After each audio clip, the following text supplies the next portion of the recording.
Les soldats vont-ils être remplacés par des robots sur le champ de bataille?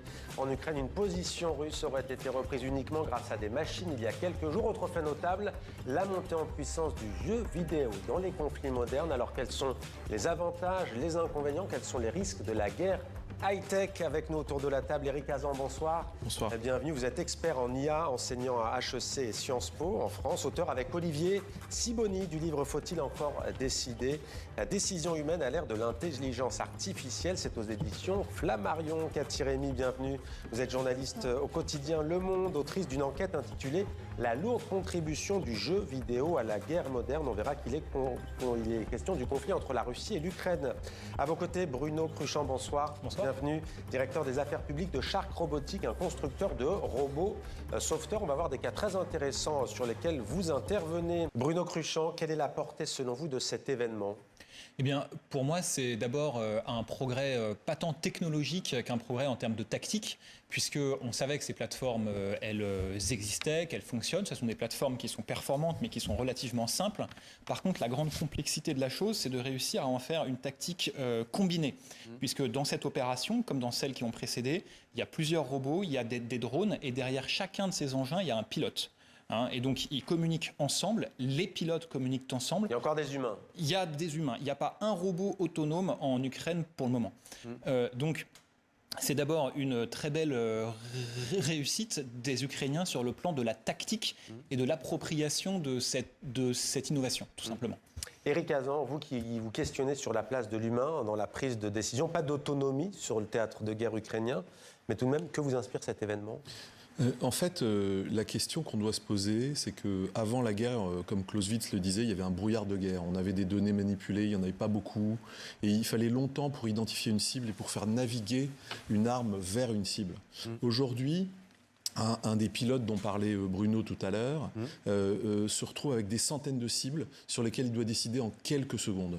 Et donc l'autonomie qu'il a au moment où il doit appuyer sur le bouton, certes, on parle de drones semi-autonomes, donc il y a un humain dans la boucle au bout.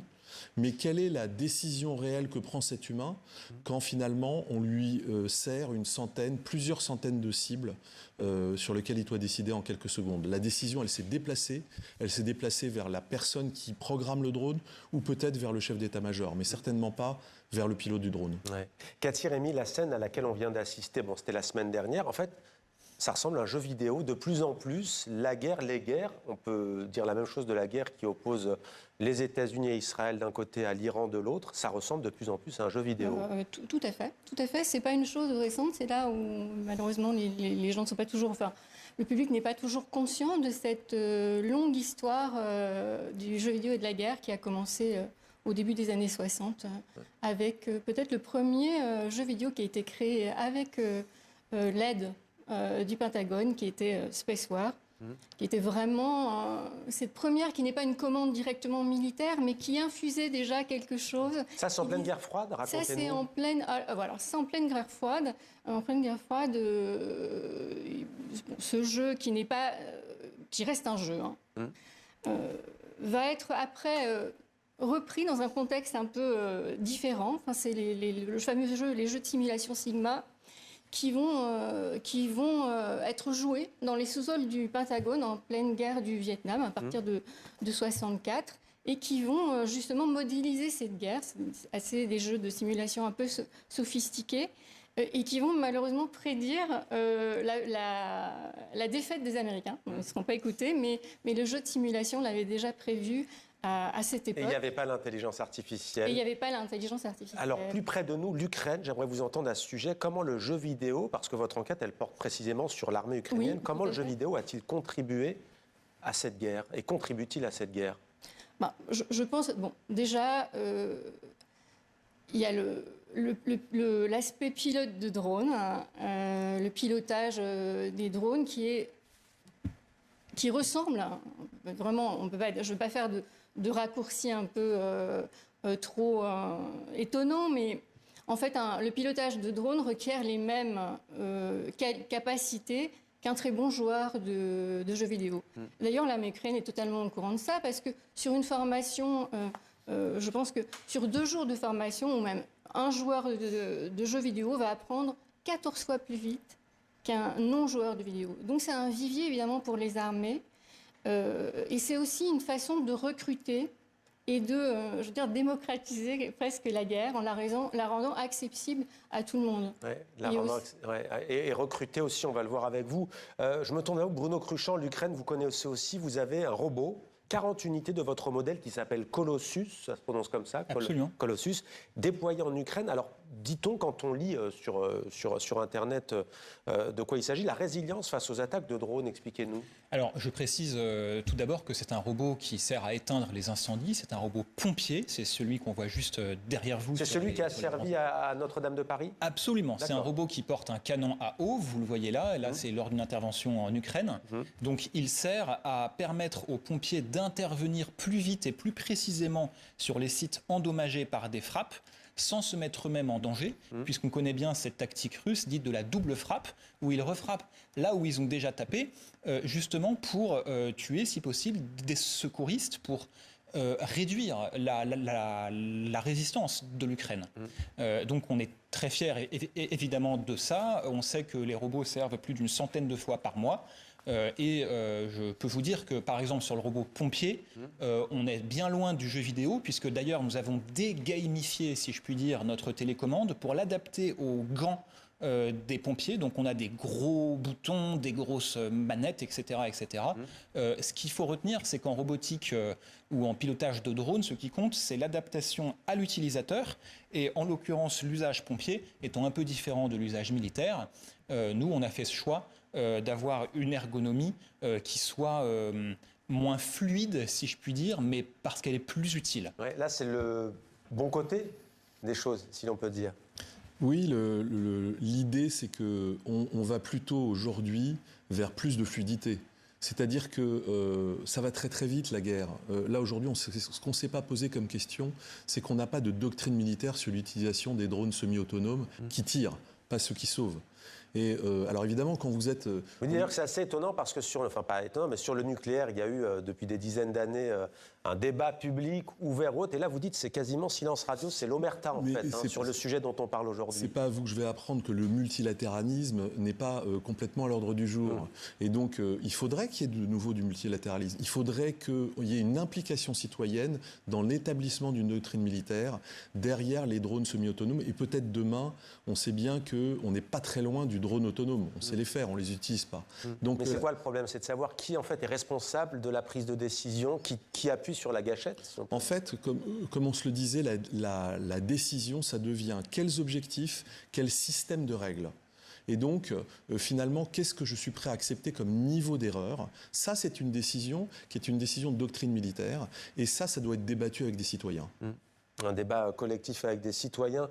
Cathy Rémy, vous écrivez « L'Ukraine a poussé cette logique jusqu'au bout ». En août 2024, Mikhailo Fedorov, alors ministre de la Transformation numérique, lance l'Army of Drones Bonus, un programme de points attribués aux unités pour chaque bombardement confirmé sur des cibles russes. On parle bien de compter des points. Détruire un système de lance-roquettes multiple, ça rapporte 50 points.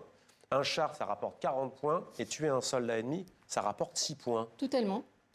Totalement, et c'est une logique qu'on trouve dans tous les jeux vidéo, le système du bonus qui déclenche aussi la dopamine, qui pousse le joueur à continuer à jouer. Mais là, ça sert à quoi en l'occurrence? Là, ça sert à accumuler des points qui peuvent être utilisés sur Amazon. Donc c'est Amazon de la guerre qui est Brave One, où maintenant les soldats peuvent se fournir eux-mêmes, acheter des drones. Je ne sais pas combien coûte je ne me rappelle plus du coût de points, combien de points il faut pour acheter un drone. On peut acheter des explosifs, on peut acheter un peu... Mais l'idée, c'est quoi? C'est de la propagande aussi, et c'est de recruter, parce que la Russie, par exemple, elle aussi utilise le jeu vidéo pour recruter. Bien sûr, c'est des fins de propagande aussi. Hein. Alors, si je peux juste dire là, l'allocation de points, c'est la façon qu'a eu le ministère de la Défense, et notamment ce nouveau ministre Oui, tout à fait. Ce nouveau ministre très jeune, très innovant, de casser les baronnies qui sont héritées de l'ère soviétique en interne pour donner le pouvoir dans le choix des achats en matériel, non pas aux puissantes directions, mais bien aux unités de terrain.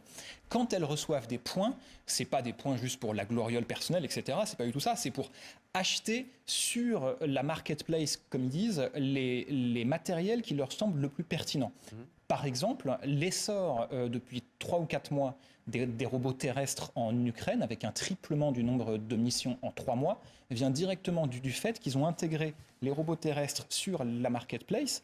Et comme les soldats ukrainiens visiblement pensent que c'est utile pour ne plus être exposés aux frappes de drones russes, eh bien, on voit une forte augmentation de leur dotation en équipement. Et ça aurait été impossible avec un système centralisé. Est-ce que des humanoïdes fantassins, des robots soldats, c'est possible ou est-ce que c'est de la science-fiction ? Je suis sûr qu'on y viendra tôt ou tard, mais j'ai suffisamment d'expérience, malgré ma faible durée encore dans cette belle entreprise, pour savoir que la mécatronique, c'est quelque chose de très sensible avec des petits moteurs, avec des fluides, avec des besoins en maintenance. Donc je pense que... c'est plus dur qu'un semi-marathon, par exemple, où on vient d'être battu en Chine. Je pense qu'il y aura des gros sujets de maintenance sur les humanoïdes. En même temps, on voit qu'il y a des choses qui avancent à la vitesse du son sur ce domaine. Ce qu'il y a, c'est qu'on se demande si les modèles de langage qu'on utilise beaucoup, comme ChatGPT ou Claude, etc., sont adaptés pour cette nouvelle génération de robots. Et en fait, la question, c'est plutôt qu'il faut des robots qui savent évoluer en 3D. Et ça ressemble beaucoup à ce que Yann Lequin est en train de monter en France ou Fei Fei Li aux États-Unis. Ce sont des world models, comme on dit. Et ces modèles permettent d'appréhender le monde d'une manière différente. Ça ne sert pas forcément que à la guerre, mais ça servira à faire des robots humanoïdes différents, probablement. Cathy Rémy, en même temps, on a envie de vous dire que les drones pilonnés à distance, le jeu vidéo, c'est déjà le cas sous l'administration de Barack Obama, avec d'ailleurs de très très nombreuses pertes civiles. En Afghanistan, on parlait beaucoup de, comment je peux dire, celui qui manipule la console, si on peut l'appeler ainsi, qui est dans le Nevada et qui a des milliers de kilomètres. En fait, il est chez lui, il peut être même entouré de sa famille. C'est un peu caricatural, mais... C'est caricatural, mais on n'est quand même pas très loin de la vérité, parce que sur le front ukrainien, bon, quand même, les opérateurs sont toujours à plusieurs kilomètres du front. Il y a quand même cet aspect qui est quand même un peu questionnant de la conscience, en fait. La conscience de l'acte et qui disparaît avec justement le jeu vidéo. La déshumanisation de la guerre. La déshumanisation, puisque le fait d'appuyer sur un bouton va beaucoup plus vite que de prendre conscience de son acte, de l'acte qu'on est en train de faire, qui a des conséquences parfois terribles sur le terrain. Après là, c'est le mauvais exemple, mais il y a aussi, c'est terrible de parler ainsi, mais le bon exemple qui va éviter, disent certains belligérants, justement... des pertes civiles et dire ça va être plus précis. Exactement, c'est-à-dire c'est compliqué parce que effectivement le temps de décision, le temps pour décider est très faible. Donc on ne peut pas dire que la décision est là au moment où j'appuie sur le bouton. On peut dire néanmoins que les drones qui sont des armes semi-automatisées, elles font moins de pertes civiles.